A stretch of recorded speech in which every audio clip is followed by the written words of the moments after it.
ये जो पिछले हफ्ते प्रोग्राम का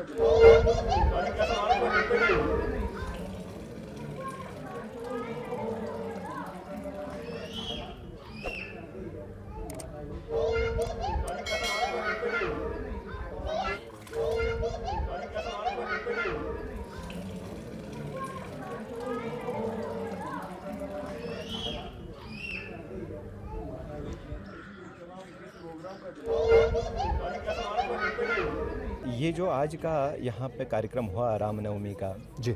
ये इन इट्स ओन हिस्टोरिक तो है ही और एक अच्छी पहल भी है, जिसके लिए पिछले 30 सालों से मैं ये कहूँगा, जैसे कहते हैं भगवान राम जी का जो 14 साल का वनवास था, ये 35 साल का वनवास अब लग रहा कहीं ना कहीं वापस से पुनर्वास की तरफ जा रहा है। और इसमें जैसे अगर अभी मैं किसी एक बहुत बड़े विद्वान को सुन रहा था जिसने एक एनालिटिक रिपोर्ट दिया था कश्मीर के ऊपर, उसने ये कहा था कि ना ही यहाँ का कोई कश्मीर का स्थानीय मुसलमान चाहता कि हिंदू वापस आए, ना ही यहाँ से विस्थापित हुए हिंदू यह चाहते हैं कि वो वापस आए, क्योंकि अब लाइफस्टाइल, अब जीवन, अब जो एक प्रक्रिया उनकी नई डेवलप हुई और नई पीढ़ी है, उनका ऑल टुगेदर लैंग्वेज, कल्चर बहुत ही डिफरेंट होने लगा। लेकिन ऐसा यहाँ आके लगता है बिल्कुल सरासर गलत है, ऐसा बिल्कुल कुछ नहीं है। वापस से जो एक मूल है वो मूल से सब जुड़ना चाहते हैं। यदि मैं ये कहूँगा कि एक गमले का पौधा कहीं भी आप उठा के रख सकते हो, लेकिन ये जो यहाँ लगे हुए चिनार, अखरोट और ये 100, 200, 300 साल पुराने पेड़,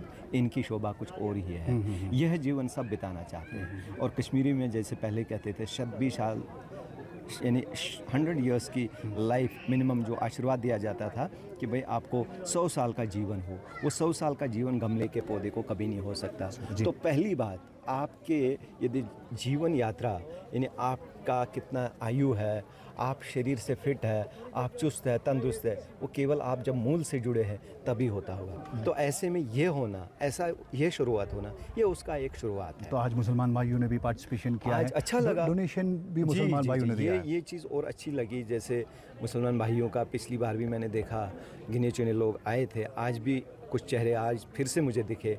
और जिस प्रकार से माननीय सांसद महोदय जी ने डॉक्टर राकेश सिन्हा जी ने आह्वान किया कि भाई मैं चाहता हूं कि यहाँ पे एक धर्मशाला बने, कम से कम एक निवास बने, ऐसे जो शरणार्थी आज कहलाते हैं, जो इस गांव के मूलवासी है। इस गांव का इतिहास जो है 17th और 16th सेंचुरी से भी पूर्व है। यानी यहाँ पे अशोका डायनास्टी का जो बहुत सारे चिन्ह ऐसे आज भी है मौजूद है। तो ये जो शांगस कहलाता है, जो तहसील है, ये नाम भी वहीं से आया हुआ। अश्वबल है, ये नाम भी वहीं से आया हुआ। उमानगरी है, ये भी एक धार्मिक स्थल अपने में वो नाम दर्शाता, और वो हिस्टोरिकल रिप्रेजेंटेशन आज भी एग्जिस्ट करती है। तो इस प्रकार से हमारे मुसलमान भाई डेफिनेटली मैं आज अप्रिशिएट करता हूँ। आज तो पहले तो तन मन से ही और आज धन से भी सामने आने लगे, ये बहुत बड़ी बात है।